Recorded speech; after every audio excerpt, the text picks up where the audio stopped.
Hey Vanessa, so wanted to share this quick clip with you because it was really helpful for me when Shannon pointed this out. It made a huge difference in my surfing. It allowed me to catch more of those waves that I wanted to be catching. And I noticed today there were two waves in particular that were you wanted them, right? And they would have been the waves of the day for you, but you missed them. And so I've spent a lot of energy and time and money focusing on this and getting coaching around this. And so I want to pass that along and be able to help my friends. And also, just to let you know where this is coming from, it's not coming from me and what I think. It's actually just what Shannon passed along to me. Shannon is the coach of the Olympic team, the national team, and he also taught Lydia how to surf. So, and watching this video in particular, I just found it really interesting. And it really helped me with the situation you're facing with some of those waves. So let's watch a couple waves here and then I'll get to my point. Okay, so here's a wave, right? If you could identify if I told you to identify the peak, where is it, right? Technically it's like right here, right? And where's the shoulder? Well, you know where the shoulder is, it's out here, right? It's everything this side of the peak, right? Because it's right. What the hell is this thing though? What is this thing here? And you can see a couple different ribs of it, but what is that? That's the ledge. Every wave has it. So when you go out towards the shoulder, what ends up happening is this thing is out there, this big bump that ends up becoming the lip that pitches. But if you watch the wave, as the peak moves ahead, so does that ledge. Right? The camera's kind of out of focus there. And you can see that I'm trying to paddle through this thing. I'm not trying to paddle into it. But again, there it is, right? Even this, right? And I'll explain why this is important in a minute, but let's just look at a couple examples here. So you can see that ledge moving down the line there. Let's see if this one shows it very well. I mean, it kind of does. Like, technically the peak is probably like here, where it's first starting to break, right? Or here, and then you can kind of see this little bump there, right? That's the ledge. Not as dramatic as some other waves, but it's there. Okay, let's see if this one's good. And this video, the lighting's really good. So usually you don't get to see the ledge, you know, as clear as this, but this one, it just, I don't know, the backlighting or something just makes it so clear. So we look at this wave, right? Where's the peak? Peak is over here, right? Look how far away I am. Why? Because I was scared, because it's rocky in here. Where's the ledge? Ledge is right under me, right there. So this is like a bump. And you can see that I'm actually kind of stuck in it, right? Like I'm kind of like trying to paddle battle my way through it. Having to put my head down and paddle really hard just to make it through there, right? So if I keep going, you'll see I kind of have to break through it. Now I'm kind of up on top of it. And now I'm doing this really steep drop that's like off balance and stuff to make it into that wave face, right? And the key reason why I'm showing you this is because it's so counterintuitive, but if you take off from the peak, this face is super smooth and perfectly angled for a surfboard. This is not. So counterintuitively, being on the shoulder actually makes it more difficult to get into waves. And it also is a more dangerous position. You're much more likely to go over the falls here, as I could potentially be doing, than if you took off at the scarier part, which is probably, depending on what's happening to the right of here, probably over here somewhere, right? Like, and so we avoid this zone because it's like the scary whitewater's there and the peak's there and it's coming at you and stuff. And because we've gone over the falls there, but the reality is that this angle, if you were to paddle if I was to be paddling from here, I wouldn't need to paddle at all. And you see that with pro surfers. You see them doing the two-stroke thing, right? And not only would they not need to paddle at all, this is actually ends up being way less steep than this. Because I'm having to paddle over this ledge, and now I'm basically I'm trying to take off from the equivalent of here that's just down the line. The other problem with this is that as a wave runs down the line, it gets faster. So the peak is actually the slowest moving part of the wave. And as the farther you get down the line, as a wave rolls down the line, it moves faster and it's harder to catch. So, everybody tries to stay away from the peak because it's scary, but in reality, taking off on the shoulder actually makes it more difficult and it's more dangerous. And you miss the best part of the wave, which is this smooth takeoff, and this section, which will give you more speed for the rest of the wave. And speed's important because you want to clear whitewater sections or do turns. You need speed to do those things. So let's look at one or two more ways just as an example. So you can see how steep that is for me, right? Like if I'd taken off here, I would be going at more of like this angle. And anywhere you look, it's there. There's the ledge, right? So again, if I was taking off from here, look at the angle of my board right now, right? It's going this way. That's not that steep. But if I were to take off from here, I'd have to go straight down because I'd have to just put my head down and get over this shit.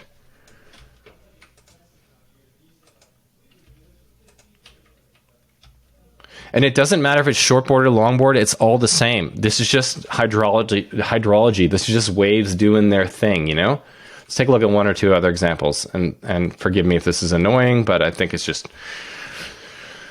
like changed my surfing. It made me unafraid of the peak. So again, right, like I'm kind of where the peak is. Actually, I'd say I'm pretty close, but you can see that this thing's developing. This thing is right here, right? And the peak is probably actually truly right there. And you can see I kind of going over this bump now. If I'd taken off here, see there's no bumps there. It's smooth. And the farther, even though it seems safer, the farther I tried to take off out there, the faster the wave's running, the harder it's going to be to actually take off. So like that wave you paddled for at the very end today where you put your head down and you paddle really hard and you actually caught it. You were way in between two peaks. You were like way on the shoulder. And so you had to put your head down and paddle so hard. And then by the time you get it, it's already pitching because you're stuck in the lip. And then, you got a quick drop and everything's really rushy. Versus at the peak, you can just like not paddle too much and look around. Let's look at one or two other examples here. If you're into it. I mean, here's a little wave. Same thing, right? I'm paddling. This is like 6 months ago, by the way, when before I really knew this. Look, boom, the ledge. I should be taking off from here. Whoops.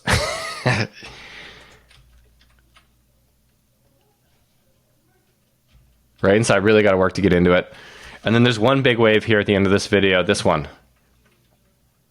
So I actually end up going over the falls. You know why? And this is I took a beating on this one and I almost got put in the rocks. You know why I crashed? I put myself in a dangerous position. Look. The ledge, right? Like I'm not paddling from a place where I have to break through this bullshit to get into the wave instead of being here, which looks scary, but like that's so much smoother. I could take off at such a flat angle. I can engage the rail, which is what Lydia was teaching you guys, right? And so if you watch this a bit more slowly, what ends up happening, this is the best example there is like I kind of get stuck paddling through that ledge. It kind of sucks me up the face as a result, and I get clamped on, right? But look what's just over here, though. Right? Smooth face. So, let's look at some female surfers and how they do it quickly. And I got beat there. Like that's one of the worst beatings I've taken, and it's because I was not on the peak. I was on the ledge. The ledge.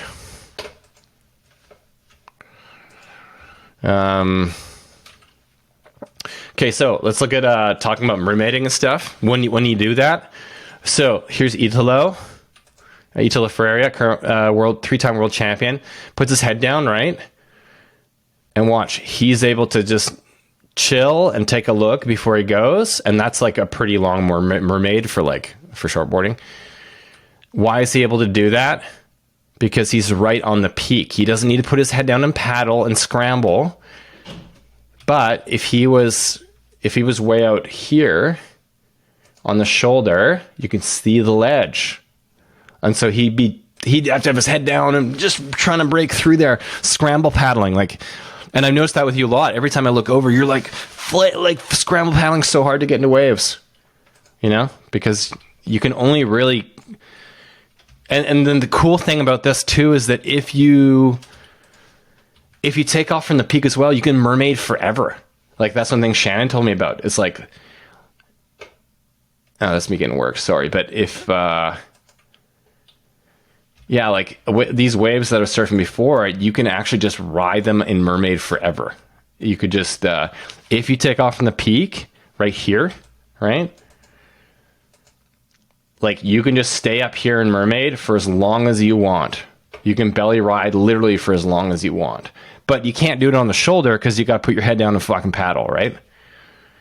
So this wave, if I'd taken off the peak better, I could have belly rode through this whole thing. I could just hung out right here and just been whew, and it gets kind of steep, but you know what I mean, right? So you're not able to mermaid because you're taking off on the shoulder, which is making you have to put your head down and paddle and get over this crazy ledge, right?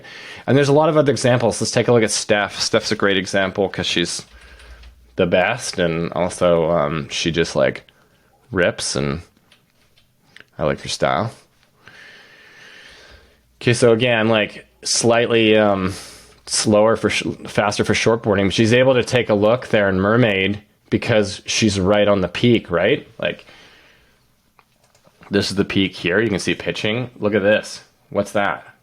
Right? If she was doing it here where this person is, she'd have to put her head down and paddle. She wouldn't be able to mermaid because it would just all be happening too quickly. She paddle. She break through, and then all of a sudden, because you're stuck up on this lip, all of a sudden you're getting pitched now. Now you're in a really dangerous position. Here.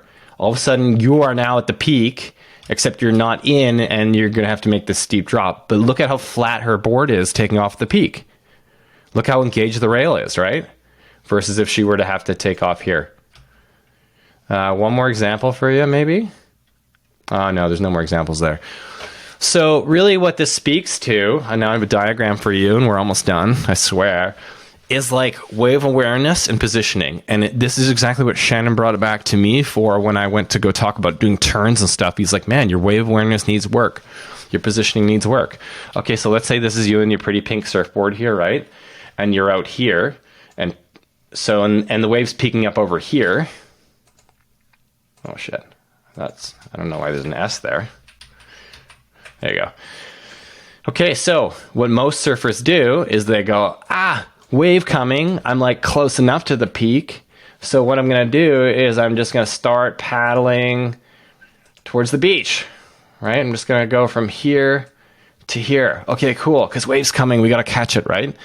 What good surfers do is they rarely paddle in towards the beach at all. They don't have to because the wave will push them enough. But what you notice is that really good surfers go either from, sorry, this is a bit of a rudimentary tool here. They start paddling laterally, left or right, to position themselves closer to the peak. They hunt the peak. So if you saw this here and you started paddling over here, right, and laterally instead of just putting your head down towards the beach, you can catch the wave this way. By the time you get there, the peak is closer to you, but now you're dealing with that ledge, right? Now you're dealing with battling through this stupid ledge that we talked about before, versus going over here, taking off from the peak, which is scarier. You literally only have to do 2 strokes. And so it's changing how you approach the waves as they come. It's sitting there on your board with your board, the nose up in the air, and doing the egg beater thing with your legs to turn left or right and hunt. Actually get yourself in that right position so you don't have to battle your way over the ledge. Yeah. Less dangerous because you don't have to make a huge drop. Less scary once you actually get the feeling of what it's like to take off on the peak. More speed, which you want for future surfing, down the line and stuff, getting around whitewater sections or whatever. You don't have to scramble paddle, which puts everything else into a scramble. And it just becomes way more, you're just you're spending way less energy, so you're getting less tired, so you know, if you are like, sometimes we want to wave even though we're out in the shoulder, right? And that's okay too. Like if you've been sitting around for 20 minutes and no waves come through and you're out here on the shoulder, yeah, put your head down, take those 2 or 3 extra strokes. Even on a big wave, it's moving really fast, the ledge is really thick. So you got to put your head down and commit, you know, like put your weight forward. But the real answer, Vanessa, is to like take off here, because then you're going to have a much smoother entry. It's less dangerous. It's sets you up better for the wave, and you just all get easier from there. So I encourage you to paddle laterally for waves and hunt the peaks more and take off at the peak. And yeah, just like overcome that fear of taking off of the peak, because it's actually not the steepest part of the wave. This bullshit is, you know, the ledge here. Like this is way more sketchy than this. Like look at it. When you're on the actual peak, like the first place the wave is pitching, it's not steep. Like look at their board angle, right? Board angle's like this. It's not steep. But if you were to try to paddle in down the line when the wave starts rolling and gathering speed, because waves generate speed as they go, now you're having to paddle in over this crazy ledge and a really... One or two other short points on the ledge. Ledges are different and look different, and different beaches on different days. Sometimes you can be out and it can be quite obvious. Like look at this one, right? This is like a big, flat, chunky, like there's the top of the wave, right? And this is like that ledge, right? You know, and it even into here a little bit. And so like that's pretty obvious. Some days it's not as obvious, but it's always there and it always applies, you know? And so really the tactic that Shannon told me to use is it's like, as the wave's approaching, it's like, if I've been paddling, I should spot the wave from farther out, paddle laterally to get towards the peak, right? If I'm on the peak, just within 2 or 3 feet of that curling whitewater, then I don't need to paddle really at all. And I can just mermaid and take my time. However, if I do see a wave coming and it is on a shoulder, and I am out on the shoulder and I couldn't get to the peak in time, and I want to paddle through this from the shoulder, I remember every single time, okay, I got to get over the ledge. And then I got to take those 2 or 3 other paddles until I feel the glide. And I need to be ready for a quicker pop-up because this shit's steeper, you know? So it's really that, like in the moment as the wave's approaching, and I notice if I'm on the peak or not. And if I'm not, I just got to put my head down and paddle. Ultimately, the answer is to just like be on the peak. It makes everything easier and more fun. Okay, hopefully this is helpful.